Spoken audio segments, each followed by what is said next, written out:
Deputy bureau chief Washington DC हमें आगाह करेंगे। जहांजेब, आगाह कीजिए।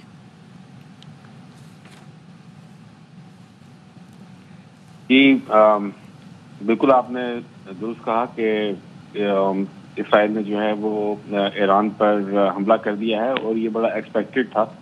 काफ़ी दिन से इस बात को सुनने में आ रही थी कि इसराइल जो है वो ईरान पर हमला करेगा, क्योंकि इसराइल को इस वक्त सबसे बड़ा खदशा है कि ईरान कहीं जोहरी हथियार हासिल ना कर ले, कहीं एटमी ताकत ना बन जाए, क्योंकि इसराइल की एग्जिस्टेंस को जो खतरा है वो सिर्फ जो है ईरान से है। और अब मामला ये हुआ है कि इसराइल जो है वो इस वक्त ईरान की उन साइट्स को, उन जगहों को निशाना बनाना चाहता है जहां पर उसकी रिपोर्ट के मुताबिक ईरान का जौहरी मवाद मौजूद है, जहां पर उसका न्यूक्लियर प्रोग्राम के हवाले से जो उनकी एनरिचमेंट होती है और जितनी साइट्स हैं उनको निशाना बनाया जा रहा है इसराइल की जानिब से। और इसराइल के डिफेंस मिनिस्टर जो हैं इसराइल काट्स, उन्होंने ये ऐलान भी कर दिया है कि इसराइल ने जो है ईरान पे जो है कुछ हमले शुरू किए हैं और मुमकिन तौर पर जो है ईरान भी बदला लेने के लिए जो है रिटेलिएट करेगा और इसराइल के कई इलाकों पर उसके भी मिसाइल जो है वो गिराए जा सकते हैं। इस वजह से इसराइल में भी जो है स्टेट ऑफ इमरजेंसी नाफिज कर दी गई है। और ये देखिए कि पहला मौका नहीं है कि हम इस तरह के मामला जो है इसराइल और ईरान के दरमियान देख रहे हैं। आपको याद होगा कि अभी चंद माह पहले भी जो है जब इसराइल ने निशाना बनाया था ईरान के कुछ इलाकों को और कुछ ऑफिशियल्स को, इनका हिज़्बुल्लाह से भी ताल्लुक था और ईरान के भी कुछ अहम जगहों पर उन्होंने बमबारी की थी, मिसाइल दागे। उसके जवाब में जो है फिर ईरान ने भी जो है बहुत बड़ी तादाद में जो है मिसाइल्स का पूरा एक क्या कहा जाए कि मिसाइलों की बारिश की थी इसराइल के ऊपर, लेकिन वो फिर मामला रुक गया था।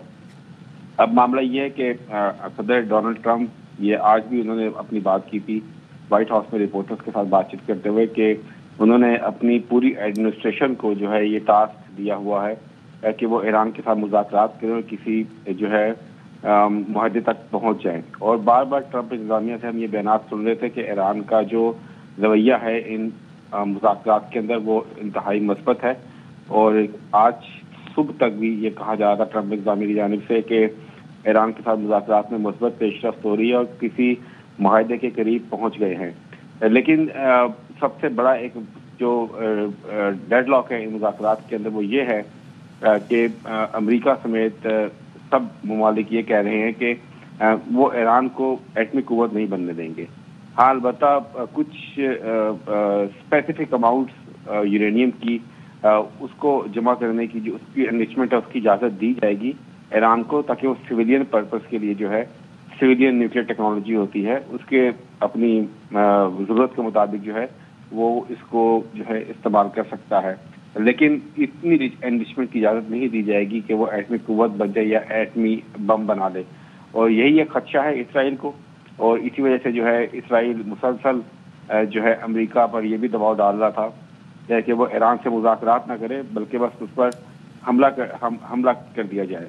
सदर ट्रंप भी बड़े वाज़ेह अंदाज में कह चुके हैं कि वो किसी भी मुल्क से जंग नहीं चाहते, वो अमन चाहते हैं और ताकत की बुनियाद पर दुनिया भर में अमन हासिल करेंगे। इसराइल को भी जो सिर्फ इतना अच्छे से वो रुका हुआ है जो कि बड़े पैमाने पर ईरान के ऊपर हमला नहीं कर रहा, उसकी बड़ी वजह सदर डोनाल्ड ट्रंप भी हैं, क्योंकि वो सदर ट्रंप ये कह रहे हैं कि बातचीत से मसाइल का हल किया जाए, जंग मसले का हल नहीं है। और सदर ट्रंप ये भी बड़े वाज़ेह कर चुके हैं कि अगर इसराइल और ईरान के दरमियान कोई जंग हुई तो अमेरिका उसका हिस्सा नहीं बनेगा। और दूसरा मामला यह है कि ये सिर्फ ईरान का मामला नहीं है। अगर ये बड़े पैमाने पर जंग फैलती है, क्योंकि पहले जो हमने देखा कि मिसाइल दागे गए इसराइल की तरफ से, जवाबी कार्रवाई की ईरान ने, फिर ये मामला रुक गया। और अभी ये बताना कबल वक्त होगा कि ये जो हमले हैं ये महदूद पैमाने पर किए जा रहे हैं या बड़े पैमाने पर कोई जंग जो है इस तरह की शुरू हो सकती है। और यही मामला है कि ये सिर्फ ईरान का मामला नहीं है, पूरे खित्ते का मामला है। मिडल ईस्ट से पहले ही आग लगी हुई है गाजा की सिचुएशन की वजह से, यमन, लिबिया, सीरिया, इराक, और फिर आप आगे ईरान चले जाएं और ईरान के साथ ये मामला होता है तो फिर पाकिस्तान भी है वहाँ, रशिया भी है, अफगानिस्तान भी है, इंडिया भी है। फिर ये जंग की आग जो है ये कहाँ कहाँ फैलेगी। और अभी रूस यूक्रेन की जंग रोकने में सदर ट्रंप कोशिश कर रहे हैं صدر ٹرمپ غزہ کی سچویشن کو، دنیا بھر غزہ کی سچویشن کو قابو کرنے کی کوشش کر رہی ہے. ایک بین الاقوامی کانفرنس کا آغاز ہونے جا رہا ہے UN میں 17 جون سے نیو یارک کے اندر.